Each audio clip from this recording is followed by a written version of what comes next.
முகம் வந்தே சத்குரும் சத்யசாயத்தம். இதயம் என்கின்ற ஆகாசத்தில் என்றென்றைக்கும் வீற்றிருக்கிறவரும், ஆனந்தத்தையும் அறிவையும் தன் உருவாக கொண்டிருப்பவரும், மனம் என்கின்ற ஞான தாமரையில் எப்போதும் மனம் வீசிக் கொண்டிருப்பவருமாகிய குருநாதர் பகவான் சத்யசாய் பாபா அவர்களினுடைய பாதங்களுக்கு என்னுடைய வணக்கங்கள். அனந்தா என்கின்ற இந்த திரைப்படத்தினுடைய மரியாதைக்கும் அன்புக்கும் உரிய தயாரிப்பாளர் அவர்களே, அன்பும் அறிவும் வாய்ந்த அன்பு சகோதரர் சுரேஷ் கிருஷ்ணா அவர்களே, இந்த திரைப்படத்தினுடைய பாடல்களால், தேனை போன்ற தன்னுடைய இசையால் நம்மை ஒரு ஆன்மீக பக்தி அனுபவத்தில் செலுத்த இருக்கின்ற மரியாதைக்குரிய தேவாசர் அவர்களே, முன்வரிசையில் அமர்ந்திருக்கின்ற அன்புக்கும் பிரியத்துக்கும் உரிய திரைத்துறை சார்ந்த அன்பர்களே, எங்கள் இலக்கியத்துறை சார்ந்த அன்பு நண்பர்கள் இசைக்கவி ரமணன் அவர்களே, மரபின் மைந்தன் அவர்களே, அரங்கத்திலே இருக்கின்ற ஏனைய பெரியோர்களே, எல்லாருக்கும் என்னுடைய மிக பணிவான வணக்கங்கள். இந்த கூட்டத்திலே நீங்க எல்லாரும் கொஞ்சம் ஒரு ரிஜிடா இருந்து கம்மியா கை தட்டுற மாதிரி எனக்கு தோணுது. அப்படிலாம் வேணாம், சந்தோஷமா இருக்கலாம். ஒரு ஆன்மீக அனுபவம் அப்படின்றதுனாலேயே நம்ம ரொம்ப நம்மளை சுருக்கிட்டு அப்படியே கெடுபிடியிலலாம் இருக்கிற மாதிரி இந்த படமும் இருக்காது. இந்த திரைப்படமே ஒரு ஆனந்தமான அனுபவமாகத்தான் இருக்க போகிறது. அதனால கொஞ்சம் எல்லாரும் இலகுவா இருந்து நல்லா கைத்தட்டலான்னு நான் நினைக்கின்றேன். அப்படி சொன்னப்புறமா கூட இவ்வளவு அமைதியா இருந்து எனக்கு செய்யணும்.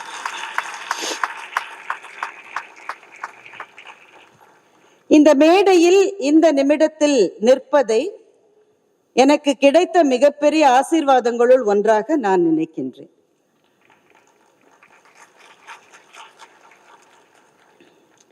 அன்பு சகோதரர் பா விஜய் வந்திருக்கிறார். இந்த படத்துக்கான பாடல்கள், வசனம் ரெண்டுமே அவரால் தான் எழுதப்பட்டிருக்கிறது. அவருக்கும் என்னுடைய வாழ்த்துக்களையும் அன்பையும் இந்த நேரத்திலே தெரிவித்துக் கொள்கின்றேன்.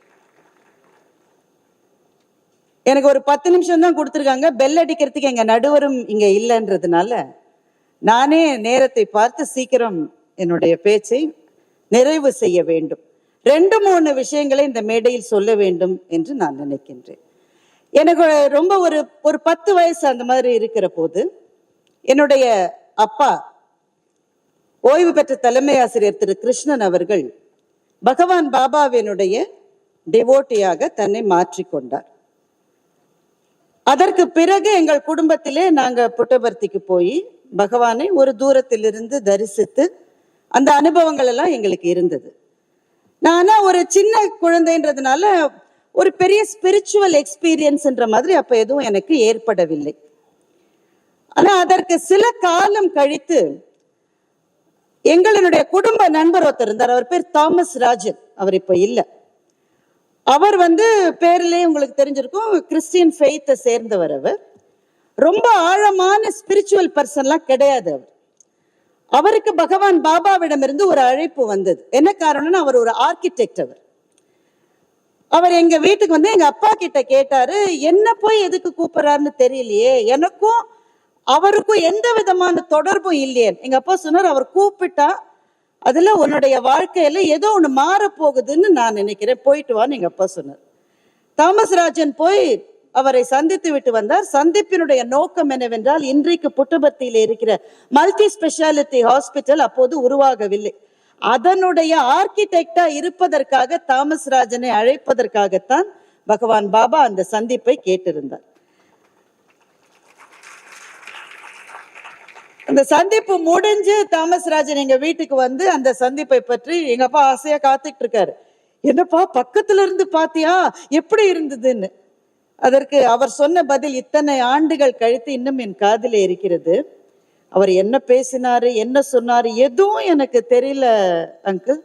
என் கண்ணுல இருந்து தண்ணி கொட்டிக்கிட்டே இருந்தது. அது ஒரு அனுபவம் தான் எனக்கு ஞாபகம் இருக்கு. எங்க அப்பா சொன்னாரு, கடவுளை சந்திக்கிற போது சில சமயம் அப்படிப்பட்ட அனுபவங்கள் நமக்கு வரும் என்று எங்க அப்பா சொன்னார். இதற்கு பிறகுதான் அந்த அனுபவத்திலே இருக்கக்கூடிய ஆன்மீக அதிர்வுகளை பற்றி நான் தெரிந்து கொள்ள ஆரம்பித்தேன். ரொம்ப சுருக்கமா சொல்லணும்னா 3 விஷயங்கள். பாபாவினுடைய டிவோட்டிஸா உலகம் முழுவதும் இருக்கிற எத்தனையோ லட்சக்கணக்கான பேர் ஒருவேளை சத்யசாய் பாபாவை பற்றி அவ்வளவாக தெரியாமல் இருக்கிற மற்றவர்கள். இந்த திரைப்படம் எல்லாருக்கும் ஆனது. தெரிந்தவர்களுக்கு இது ஒரு அஷ்யூரன்ஸ், தெரியாதவர்களுக்கு இது ஒரு அறிமுகம். எதற்கான அறிமுகம் என்றால், பாபா அவர்களுடைய வாழ்க்கையில 3 விஷயங்களை நாம பார்க்கணும். இந்த 3ஐயும் சொல்லிட்டா என்னுடைய நேரம் சரியா இருக்கும்னு நினைக்கிறேன். 1, எல்லாரும் கேள்விப்பட்டிருக்கக்கூடிய அவர் செய்த அந்த லீலா வினோதங்கள், அற்புத செயல்கள், அதை பத்தி எல்லாருமே கேள்விப்பட்டிருப்போம். நிறைய புத்தகங்கள் இருக்கிறது. இந்த திரைப்படத்தினுடைய மைய கருத்து கூட அப்படிப்பட்ட 5 அனுபவங்களினுடைய கோர்வையாகவும் தொகுப்பாகவும் இந்த படம் பயணம் செய்ய போகிறது. அதை நீங்க இன்விடேஷன்லயே பார்த்திருக்கலாம். அனந்தா என்கின்ற இந்த படம் அப்படிப்பட்ட 5 அனுபவங்களினுடைய தொகுப்பு. நம்ம எல்லாரும் அதை பற்றி நிறைய கேள்விப்பட்டிருப்போம். ஒவ்வொருவருக்கும் இருக்கிற பிரத்யேகமான அனுபவம் அது. மற்றவர்கள்ட்ட சொல்ற போது அவங்களுக்கு சந்தேகமா இருக்கும், இப்படி கூட இருக்குமான்னு. ஆனா இது பிரத்யேகமான அனுபவங்கள். எனக்கு தெரிந்து எத்தனையோ நண்பர்கள் ரொம்ப வியாதிகளினால பாதிக்கப்பட்டு இவ்வளவுதான் காலம், இனிமே கிடையாதுன்னு சொல்லப்பட்டவர்கள் அவங்க ஒரே ஒரு மருந்தை போய் பாபாட்டேந்து வாங்கிப்பாங்க. என்ன மருந்து தெரியுமா? பாபாவினுடைய விபூதி, சாய்ராமினுடைய அந்த விபூதி ஒன்று. அதை இட்டுக்கிட்டு அப்புறம் போய் பார்த்தா அந்த டாக்டர்ஸ் முன்னாடி எடுத்த ரிப்போர்ட்ஸ் எல்லாம் தப்பா, இப்ப இனிமே எடுக்கிற ரிப்போர்ட்டுக்கு அதுக்கு சம்பந்தமே இல்லையே என்று பிரமித்து போன சம்பவங்கள் நிறைய இருக்கிறது. ஆனால் இந்த மாதிரியான லீலா வினோதங்களை பற்றி அதிகம் பேசுவதை கூட பகவான் அவ்வளவாக விரும்புவதில்லை என்று நான் கேள்விப்பட்டிருக்கிறேன். அது ஒரு பெரும் மாளிகையினுடைய நுழைவு வாசல் மாதிரி அந்த அனுபவங்கள். நுழைவு வாசல் தான் அது. The biggest miracle I have performed is the change of heart என்று தான் பகவான் பாபா சொல்லி இருக்கிறார். அவரை மாற்றியது இந்த வியாதியை இதெல்லாம் கிடையாது. நான் செய்த மிகப்பெரிய அற்புத செயல் என்பது மானுட மனத்தை மாற்றியது என்று சாய்பாபா அவர்கள் அருளி செய்திருக்கிறார்கள். அது முதல் கட்டம். 2வது கட்டம் அவர் நமக்கு கொடுத்த உபதேசங்கள். என்றென்றைக்கும் வாழ்க்கையில கஷ்டமான தருணங்களில் கூட வரப்போகிற உபதேசங்கள் என் மனதுக்கு ரொம்ப நெருக்கமானது. அவர் சொன்னது, there is only one caste, the caste of humanity. There is only one religion, the religion of love. There is only one language, the language of the heart என்று பகவான் சொல்லி இருக்கிறார். இந்த உலகத்திலே இருப்பது ஒரு சாதி, மானுடம் என்கின்ற சாதி. இந்த உலகத்திலே இருப்பது ஒரே ஒரு மதம், அன்பு என்கின்ற மதம். இந்த உலகத்திலே இருப்பது ஒரு மொழி, இதயத்தினுடைய மொழி என்று பாபா சொல்லி இருக்கிறார். ரொம்ப சிக்கலான தத்துவ விசாரணைகளை கூட ரொம்ப எளிமையாக சொல்லுவதுதான் பாபாவினுடைய பாணி. நீங்க நிறைய பேர் கேள்விப்பட்டிருப்பீங்க. ஒருத்தர் போய் பாபா கிட்ட ஐ வாண்ட் பீஸ் என்று கேட்டு இருக்கிறார். எனக்கு அமைதி வேணும், ஐ வாண்ட் பீஸ். பாபா அவரை அதை ஒரு பலகையிலே எழுத சொல்லுகிறார். அவர் எழுதுகிறார், இந்த ஐன்றதை அழிச்சிருங்க, அழிச்சிட்டாரு. வாண்ட்ன்றதை அழிங்க, அதையும் அழிச்சிட்டாரு. ஐ வாண்ட், இது 2த்தையுமே அழிச்சிட்டா பீஸ் தானா வந்துரும் என்று பாபா சொன்னார். நான் என்கின்ற அகங்காரம், எனக்கு வேண்டும் என்கின்ற ஆசை, இந்த 2ஐயும் தவிர்த்து விட்டால் அமைதி என்பது தானாகவே வந்து சேரும் என்பது பாபா நமக்கு சொன்ன பெரும் பாடம். ரொம்ப எனக்கு நிறைய சொல்லிட்டு போலாம், நேரம் இல்லை. 2 விஷயங்களை மறக்கணும், 2 விஷயங்களை மறக்க கூடாதுன்னு பாபா சொல்லுவார். 2 விஷயத்த மறக்கணும், 2 விஷயத்த மறக்க கூடாது. எதை மறக்க கூடாது? மற்றவங்க நமக்கு செய்த நன்மைகளை மறக்க கூடாது. நாம் மற்றவர்களுக்கு செய்த தீமைகளை மறக்க கூடாது. நாம மற்றவங்களுக்கு நம்ம அறியாம எவ்வளவு செஞ்சிருப்போம், அதெல்லாம் தெரியும், உள்ள வெளியில காமிச்சிக்க மாட்டோம், தெரியும் தானே நமக்கு. நாம் மற்றவர்களுக்கு செய்த தீமைகளை மறக்க கூடாது. சரி, அப்ப எதை மறக்கணும்? மற்றவர்களுக்கு நாம் செய்த நன்மைகளை மறக்கணும், மற்றவர்கள் நமக்கு செய்த தீமைகளை மறக்கணும்.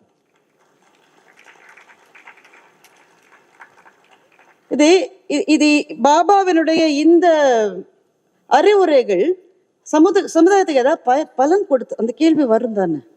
இவ்வளவு சொல்லியிருக்காரு, சமூகத்துக்கு என்ன கிடைத்தது? ஒரே ஒரு சம்பவத்தை மட்டும் வேகமா சொல்லிடுறேன். ஒரு காலத்துல ஒரு ஏர்லைன் இருந்தது, இப்ப அந்த ஏர்லைன் இல்லை. அந்த ஏர்லைன்ல மட்டும்தான் சென்னையில இருந்து புட்டபர்த்திக்கு டைரக்ட் ஃபிளைட் இருக்கும். அதை தவிர வேற எந்த ஏர்லைன்லயும் அது கிடையாது. அந்த ஏர்லைன்ல ஒர்க் பண்ணிட்டு இருந்தாரு ஒரு நண்பர். அவர்கிட்ட நான் கேட்டேன், இவங்க அனுபவத்திலேயே மறக்க முடியாத அனுபவம் என்ன? அந்த ஏர்லைன்ல நிறைய ஃபிளைட்ஸ் கேன்சல் பண்ணிட்டே இருப்பாங்க. எந்த ஏர்லைனையும் இப்ப நீங்க யோசிக்காதீங்க, நான் சொல்றது முன்னாடி இருந்தது. நிறைய ஏர்லைன்ல அந்த ஃபிளைட் கேன்சல் ஆகிட்டே இருக்கு. அவர் என்ன சொல்லுவாரு, ஃபிளைட் கேன்சல் ஆகிட்ட பேசஞ்சர்ஸ் எங்களை திட்டுன்னு திட்டுவாங்க, கவுண்டருக்கு வந்து திட்டுவாங்க, வைவாங்க, எல்லாம் சொல்லி திட்டுவாங்க. புட்டபர்த்தி ஃபிளைட் கேன்சல் ஆனா மட்டும் உள்ள இருக்கிற அத்தனை பேரும் இன்னைக்கு நாங்க வர்றதுக்கு பாபாவினுடைய அனுகிரகம் இல்லை, எப்ப அனுகிரகம் இருக்கோ வரோம் சாயிரான்னு சொல்லிட்டு போயிடுவாங்க என்று சொன்னார். அவன் சண்டை போடாமலே இருக்க முடியுமா, கத்தாமலே இருக்க முடியுமா என்றால் பாபாவினுடைய ஒரு அருளுரை உதவும் என்று நினைக்கின்றேன். நான் அதைத்தான் அடிக்கடி நினைச்சுப்பேன். நான் இன்னும் அங்க போய் சேரல, இன்னும் ரொம்ப தூரம் இருக்கு எனக்கு. ஆனா அங்க போகணும்னு நான் நினைக்கிறேன். அந்த ஒரு அருளுரை, your hands must be in the society and your legs must be in the forest என்று சொல்லுவார். உன் கைகள் சமூகத்தில் இருக்கணும், கால்கள் காட்டில் இருக்கணும்னு பாபா சொன்னார். முதல்ல எனக்கு இது புரியவே இல்லை. கை சமூகத்துல இருந்தா காலு சமூகத்துல தானே இருக்கும். அது எப்படி கை சமூகத்திலையும் கால் காட்டிலையும் எப்படி இருக்க முடியும்? அதற்கு பின்னாடி இருக்கிற தாத்பரியத்தை புரிந்துக்கணும். கை சமூகத்துல இருக்கணும்னா இந்த சமூகத்துல தான் நம்ம வாழ்ந்தாகணும். நம்மை சுற்றி எத்தனை துரோகங்கள், ஏமாற்றங்கள், நம்ம நினைக்கிறது நடக்க மாட்டேங்குது. நாம யாருக்கு உதவி செஞ்சோமோ அவன் தான் நமக்கு முதல்ல குழி வெட்டுறான். யார ரொம்ப நம்புகிறோமோ அந்த இடத்துலதான் அடி விழுது. எந்த உறவு பிரியவே பிரியாதுன்னு நினைக்கிறோமோ அதுதான் பிரியுது. இதுதான் சமூகம். இந்த சமூகத்துலதான் நம்ம வாழ்ந்தாகணும். வாழ்ந்து நம்முடைய வேலைகளை செய்து ஆக வேண்டும். என்ன வேலைகள்? பாபா அன்னதானம் என்ற வார்த்தையை பயன்படுத்துவதை அவர் விரும்பவே இல்லை. அன்னதானம் சொல்றோம்ல, அன்னதானம், நான் சாப்பாடு போட்டேன், அன்னதானம் செய்தேன், பாபா அந்த வார்த்தையை சொல்ல விடவே மாட்டார். ஏன்? அன்னதானம்னு சொன்னாலே கொடுக்கிறவன் நான், வாங்குகிறவன் நீ, அப்படின்னாலே ஒரு டிவைடு வந்துருது. அந்த டிவைடு கூட இருக்கக்கூடாதுன்னு பசித்தவருக்கு சாப்பாடு கொடுப்பதை நாராயண சேவா என்றுதான் சத்யசாய் பாபா சொல்லுவார். நாராயணனுக்கு செய்வது. இந்த மாதிரியான வேலைகளை சமூகத்துல இருந்துதான் நீ செய்யணும். ஏன்னா உன் கை சமூகத்தில் இருக்கணும். அப்ப கால் காட்டுல இருக்கணும்னு என்ன அர்த்தம்? இந்த வானப்பிரஸ்தம்னு சொல்லுவாங்க, எல்லாத்துல இருந்து கொஞ்சம் விலகி இருப்பதுதான் வானப்பிரஸ்தம். காட்டுல இருப்பாங்க, அப்பெல்லாம் போய் நம்ம காட்டுல இருக்க முடியாது. சமூகத்தில இருந்து கொண்டே காட்டில இருப்பது போல விலகி இருக்கணும். இதுதான் பாபா சொன்னது. எப்படி அப்படி விலகி இருக்க முடியும்? பாபா ஒரு முறை ஜனகரினுடைய கதையை சொன்னார். அதை நேரே கேட்கிற வாய்ப்பு எனக்கு கிடைத்தது. ஜனகர் மன்னர், உங்களுக்கு எல்லாம் தெரியும். சுகபிரம்மரிடம் ஜனகர் பாடம் கற்றுக்கொண்டிருந்தார். அவருக்கு ரொம்ப ஸ்பெஷல் ஸ்டேட்டஸ் கொடுக்கிறாரு சுகர்னு மற்ற மாணவர்களுக்கெல்லாம் கொஞ்சம் வருத்தம். அதனால சுகர் என்ன பண்ணாராம், ஒரு நாள் ஒரு சின்ன டிராமா செட்டப் பண்ணாரு. அடுத்த நாள் பாடம் நடக்கிற போது ஒரு ஓடி மிதிலை தீப்பற்றி எரிகிறதுன்னு சொன்னார். மிதிலையில யாருக்கெல்லாம் வீடு இருந்தோ அவன்லாம் ஓடி போயிட்டான். அப்புறமா ஜனகர் கேட்டார், நெருப்பை அணைப்பதற்கு எல்லாரும் முயற்சி எடுக்கிறாங்களா? எல்லாரும் முயற்சி எடுக்கிறாங்க. ஆனா அரண்மனை தான் முழுக்க எரிஞ்சு போச்சு. முழுக்க எரிஞ்சு போச்சா? எதுவுமே இல்லை, ஃபுல்லா எரிஞ்சு போச்சு. ஜனகர் சொன்னாராம், சரி பாடத்தை தொடரலாம்னாரு. மற்ற மாணவர்கள், என்னங்க இது, உங்க அரண்மனையே எரிஞ்சு போச்சுன்றீங்க, நீங்க பாடத்தை தொடரலாம். மக்களை காப்பாற்ற வேண்டிய வேலை நடக்கிறது. என்னுடைய அரண்மனையில் இனிமே காப்பாற்றுவதற்கு எதுவும் இல்லை. அங்கே போய் அழுவதை விட நான் இங்கே பாடம் கற்பது தானே எனக்கு இருக்கிற அடுத்த பணின்னு ஜனகர் சொன்னார். பாபா இந்த கதையை சொல்லிவிட்டு சொன்னார், இப்படிப்பட்ட மனநிலை இருக்கிறவன் தான் சமூகத்தில் சேவை செய்ய முடியும் என்று பாபா சொன்னார். அது வர்றது கஷ்டம், ஆனா வர்றதுக்கான பாதை என்பது சத்யசாய் பாபா நமக்கு அமைத்து கொடுத்த ஒரு பாதை என்று நான் நம்புகின்றேன். இன்னைக்கு எல்லாத்தையும் விட ஒரு விஷயத்துக்கு சாய்ராமனுடைய பாதை நமக்கு தேவை. சமூகத்தில் வன்முறை பெருகி இருக்கிறது. நான் சொல்ற வன்முறை கத்தியால குத்துறது, துப்பா, அந்த வன்முறையை பற்றி அப்புறம் பேசலாம். வார்த்தைகளில் வன்முறை பெருகி இருக்கிறது. நீங்க எந்த சோசியல் மீடியா எடுத்துக்கங்க, எந்த கூட்டத்தை எடுத்துக்கங்க, எதை எடுத்துக்கங்க, என்ன சொற்கள் வருகிறது, எல்லா சொற்களும். அட ஒரு நிகழ்ச்சி இருந்தா கீழே கமெண்ட் போடுறதுல இருக்கிற சொற்களை படிக்க முடியுமா நம்மால? சொற்களில் வன்முறை, வார்த்தையில் வன்முறை. ஆனா என்றைக்கு சாய்ராமனுடைய பாதங்களில் சரணடைந்து அந்த பாதையில் காலடி வைத்து விட்டார்களோ மனதில் மென்மை வருகிறது. அதற்கு முன்னால் வார்த்தைகளில் இனிமை வருகின்றது. இனிய உளவாக இன்னாத கூறல் கனி இருப்ப காய் கவர்ந்தற்று என்று வள்ளுவன் சொன்னானே, அதுதான் இந்த மண்ணின் வேதம். இனிய சொற்களை பேச வேண்டும். அந்த பயிற்சி நம் குழந்தைகளுக்கு வர வேண்டும் என்று சொன்னால் அவர்களுக்கு பாலசேவிக்காக்கு நீங்கள் அழைத்து போய் பயிற்சி கொடுக்கலாம், எல்லா பயிற்சியும் கொடுக்கலாம். ஆனா அந்த அறிமுகமே இல்லாதவர்களுக்கு ஒரு வாயிலை திறக்கிற பணியைத்தான் இந்த அருமைக்குரிய தயாரிப்பாளரும் திரு சுரேஷ் கிருஷ்ணா அவர்களும் செய்திருக்கிறார்கள். இப்படி கூட ஒரு பாதை இருக்கிறது என்று நம்முடைய அடுத்த தலைமுறைக்கு செய்கிற பெரும் பணியை அவர் செய்திருக்கின்றார். சுரேஷ் கிருஷ்ணாவை பற்றி நினைக்கிற போது அண்ணாமலையும் பாட்ஷாவும் நம்முடைய ஞாபகத்துக்கு வரும். பாபா என்கிற படத்தை அவர் எடுத்தார். அன்றைக்கே அவருக்கு சிக்னல் வந்துருச்சு, இந்த படத்தை அவர் எடுக்கணும் பின்னாடின்னு சொல்லி. அப்படிப்பட்ட அதிரடி சரவெடி படங்களை எடுத்த ஒரு இயக்குனர் இந்த படத்தை ஒரு ஆன்மீக அதிர்வலையை ஏற்படுத்துகிற படமாக எடுத்திருக்கின்றார். இதற்கு தேனிசை தென்றல் தேவா ஐயா அவர்களினுடைய அற்புதமான அந்த இசை, மனத்தை உருக்குகின்ற அந்த ஆன்மீக இசை, மிகச்சிறந்த வசனத்தை எழுதியிருக்கிற சகோதரர் பா விஜயனுடைய பாடல்களும் வசனமும், இது எல்லாமே இந்த படத்துக்கு அணி செய்யும். இந்த படத்திலே நிறைய பேர் பங்களிப்பு செய்திருக்கிறார்கள். அவர்கள் எல்லாருக்கும் இது ஒரு ஆன்மீக அனுபவமாக இருக்கும். ஆனா இது ஒரு டாக்குமெண்ட்ரி எல்லாம் கிடையாதுங்க, கமர்ஷியல் படம் தான். அதே துடிப்போடு கிளைமேக்ஸ்ல இருக்கிற சஸ்பென்ஸோடு தான் இந்த படத்தை நாம பார்க்க போகின்றோம். ஒரு படத்தினுடைய ஆடியோ லான்ச் என்பது பல சமயங்களில் பலவிதமான அதிர்வலைகளை ஏற்படுத்துகிறது. ஆனால் நம்முடைய சமூகத்தில் அன்பையும் அமைதியையும் சொன்ன பகவான் பாபாவினுடைய ஆன்மீக அதிர்வலைகளை எழுப்புகிற ஒரு நிகழ்ச்சியாக இந்த நிகழ்ச்சி இருப்பது என் நெஞ்சத்துக்கு மிகவும் நெருக்கமாகவும் நெகிழ்வாகவும் இருக்கின்றது. இந்த படம் வெற்றி பெறவும் இதனுடைய பாடல்கள் நம் நெஞ்சத்திலே தங்கி தங்கி வன் சொற்களை கேட்டு கேட்டு கேட்டு அதுக்கே நார்மலைஸ் ஆயிட்டோம்.